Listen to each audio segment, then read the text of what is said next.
আগের আওয়ামী লীগের ওই কিছু নেত্রী, উশৃঙ্খল নেত্রী, উশৃঙ্খল নেতা, তাদেরও আচরণ করেন আপনারা, প্রশ্নটাই করতে দেন না। শব্দ দিয়ে শব্দ ডাকতে পারবেন, কিন্তু গন্ধটা ডাকতে পারবেন না ভাই। বাস্তব জীবনে আমরা যা দেখছি, আমার আপনার প্রশ্নের উত্তরই তো দিলাম আমি। আরে আপনার আমি চিনি তো, আপনার প্রশ্নের উত্তরই তো দিলাম, আপনারটাই তো দিলাম। আপনি কি প্রশ্ন করছেন? আবার কি প্রশ্ন? আপনি তো প্রশ্ন করলেন।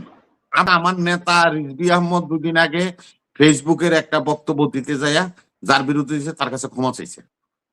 এটাও যদি তুমি না বুঝতে চাও, তোমার বুঝাইতে হয়, তাহলে তো ভাই আর দুনিয়া থাকবে না। ঠিক আছে, ঠিক আছে,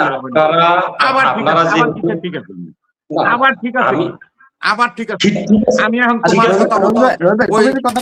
আমি রবি ভাইকে একটু জিজ্ঞাসা করব বা প্রশ্ন করব যে 14 সাল থেকে 14 বা 15 সাল থেকে আমরা অনলাইনে এই যুদ্ধটা হাসিনার বিরুদ্ধে আমরা করছি।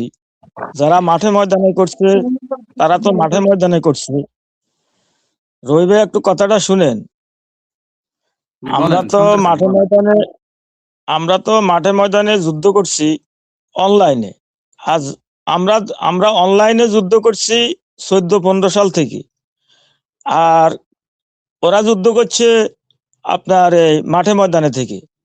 এখন যদি তাদেরকে নিরাপত্তা দিয়ে অস্ত্র দিতে হয়, তাহলে তো আমাদেরকেও অস্ত্র দিতে হয়, গান তো আমাদেরকেও দিতে হয়।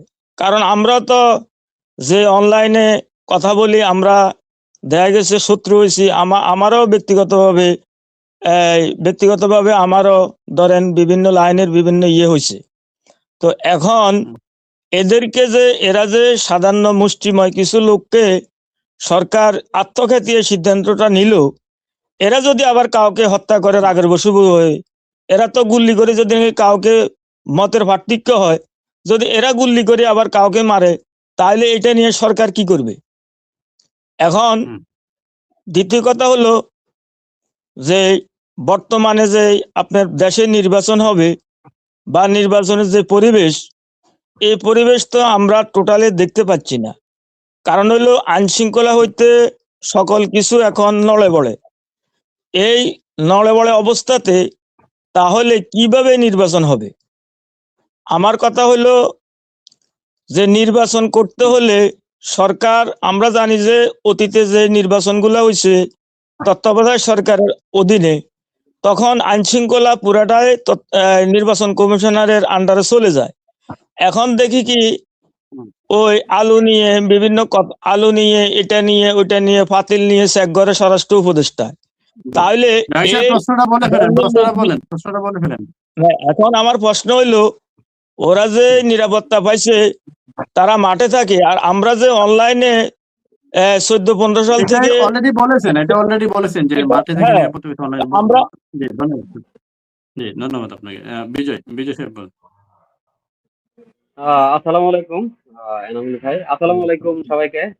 বস মনির ভাই, কেমন আছেন আপনি? মনির ভাই জি আলহামদুলিল্লাহ ভালো। বলেন। আমার মুরব্বী, আমি যাকে অনেক সম্মান করি, মনিরুজ্জামান ভাই, উনি আমাকে চিনেন, আমরা আগে অনেক কথাবার্তা হয়েছে। সর্বপ্রথম আমি মনির ভাই আপনাকে বলতেছি, এনামুল মনির ভাই, আমাকে অবশ্যই কাটবেন না, আমার কথাটা একটু অবশ্যই সময় 1 মিনিট সময় বেশি দিবেন। সর্বপ্রথম বলতেছি ভাই, আপনার এখানে যারাই আছে, গতকাল না পরশু, মানে ছাত্র শিবির লুঙ্গির নিচে থাকে এই সে ভাই, আমরা তো আপনার শোগুলো দেখি ভালো কিছুর জন্য। হ্যাঁ, আলতু কথা শোনার জন্য তো আপনার সাথে আমরা আসি না। আর আমার বস মনিরুজ্জামান ভাই, আজকে শোনে কোনো প্রশ্ন থাকলে বলেন, আজকে শোনে কোনো প্রশ্ন থাকলে বলেন। কালকে চলে গেছে, কালকে আপনি আসলে আপনার সুবিধা হতো, কালকে বলতে পারতেন। হ্যাঁ বলেন, আজকে কোনো প্রশ্ন থাকলে বলেন। মনির ইসলাম রবি ভাই আমার বস। যখন লাইভে আসছিল, ধান খেতে পালাইয়া থেকেও লাইভে আসছিল, আমার এখনো কিন্তু খেয়াল আছে। তো সেই সময় আমার বসকে কে নিরাপত্তা দিছে? সাধারণ জনগণ নিরাপত্তা দিছে। আমি জামাত করি বিধায় আওয়ামী লীগ সরকার আমল যখন ক্ষমতায় ছিল তখন আমি দেশে যাইতে পারছি, কিন্তু এখন আমার ফোন দিয়া ধমকায় বিএনপির লোকরা, যা দেশে আসো, আমি সৌদি আরবে থাকি। তো এখন আমাদের নিরাপত্তা কে দিবে? পুরা বাংলাদেশে এখন মানে কোনো নিরাপত্তা নাই। বাংলাদেশের সাধারণ জনগণকে কে নিরাপত্তা দিবে? আমি আপনার এখানে এসে প্রশ্ন করতেছি, সেই জন্য যদি কোনো আমাকে দেশে যাওয়ার জন্য হুমকি দেয়, হ্যাঁ দেশে আসে, তো আপনি চিন্তা করে দেখেন তাহলে 18 কোটি মানুষ কি করবে? আর এই যে মনিরুজ্জামান ভাই, আমার বড় ভাই বস, ওনার নিরাপত্তা তখন কে দিয়েছিল? সাধারণ জনগণ দিয়েছিল। সুতরাং জনগণের উপরে বিশ্বাস রাখতে হবে। যুক্ত করার জন্য এবং এখানে অতিথিবৃন্দ সবাইকে সালাম এবং শুভেচ্ছা। আমি আজকে ছোট্ট করে প্রশ্ন করব। মনিরুল ইসলাম রবি ভাই এক সময় আমাকে অনেক আদর করতেন, যেহেতু আমি আওয়ামী লীগের বিরুদ্ধে কথা বলতাম, যেটা সত্য এটাই। আজকে আমি রবি ভাইকে প্রশ্ন করতে চাই যে গণতন্ত্র পুনরুদ্ধার করবেন কিভাবে? আমরা যতগুলা স্টেজে প্রোগ্রাম দেখতেছি, বিএনপির অনেক ভাই অনেক নেতা কোথায় থেকে এসেছে জানি না, কিছু নেতা চিনি, তারা বলে যে যদি দাঁড়িপাল্লায় ভোট দিতেন যান তাহলে সুস্থ শরীর নিয়ে ফিরে আসতে পারবেন না, কেন্দ্রে যাইবেন না, ধানের শীষে ভোট দিলে যাইবেন। এই সমস্ত হুঙ্কার কিন্তু আমরা প্রায় স্টেজে শুনতেছি। যদি আপনি রবি ভাই যদি ভিডিও গুলো পান তাইলে আপনি সত্য স্বীকার করবেন। এটার নাম কি গণতন্ত্র? আমি কবির শোনো, তোমার আমি একটা কথা বলি, তোমাকে আমি একটা কথা বলি, তুমি শোনো। ফেসবুকের উপর নির্ভর করে, ফেসবুকে কি কথা লেখে এটার উপর নির্ভর করে যদি টক শোতে এসে প্রশ্ন করো, আমি তার উত্তর দিতে পারবো না। কেন পারবো না? কিছুদিন আগেও দেখছো এরকম ফেসবুকের উপর কথা কইতে যায়, কিন্তু আমার ক্ষমাও চাইছে। আমরা যেহেতু টক শো করি, আমাদের একটা বাইন্ডিংস আছে। আমরা ইচ্ছা করলেই তোমার ওই কোথায় কি দেখে আসছো সেটা বইলা আমার প্রশ্ন করলে আমি এটা উত্তর দিতে পারবো না। কারণ হলো এটা আমার বাইন্ডিংস আছে, এটা আমার পক্ষে সম্ভব না। আর রাজনীতিতে রেটরিক কথাবার্তা আছে। কবির তোমাকে বলি, শোনো, রাজনীতিতে শুধু খালি আমি আমার দল করি, আমি কি আরেক দল রে কমু যেন উনি একেবারে গঙ্গার জলে ধৌত পৌত পবিত্র, বলবো না।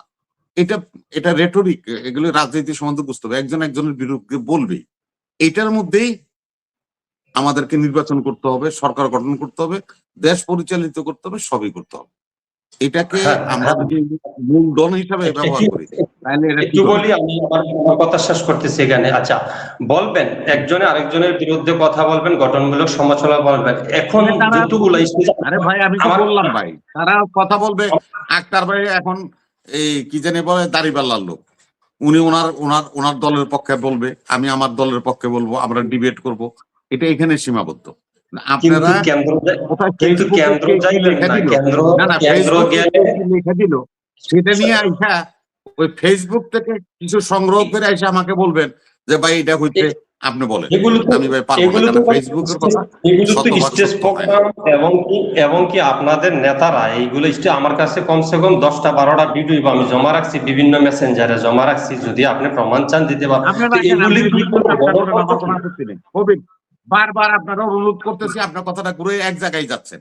আপনি ভিডিও না, আপনার দরকার হলে পুরো টেলিভিশন আপনার পকেটে রাখেন, আমার আপত্তি নেই। কিন্তু আমরা জানছি, দেখছি, এই গত এক সপ্তাহ আগেও এরকম এআই দিয়ে ছবি বানানো হয়েছে। সে ছবির উপর নির্ভর করে কোন নেতা কথা বলছে, আবার সে নেতা মাফও চাইছে। তা আপনার কথায় আমি কথা উত্তর দিব নাকি? আপনি কি আমার বোঝাই পেয়েছেন? এই সমস্ত প্রশ্ন শেষ করতে দেন, তারপরে বারবার কথাই বোঝে না। আরে রিজভী আহমদ ক্ষমা চাইতে হয়েছে। আরে বাংলা ভাষা না করলে তো বুঝেন না, রিজভী আহমদ ক্ষমা চাইছে। এটা এত বড় রাজনৈতিক নেতা সাধারণ একটা ফেসবুকের কথার উপর নির্ভর করে বলাতে আপনি এটার পরও বুঝেন না। আপনি আবারও প্রশ্ন করেন, আপনার উত্তর কে দিবে ভাই? আপনার যদি কোনো পার্সোনাল লোক থাকে তারা দিয়ে এনে উত্তর দেবেন।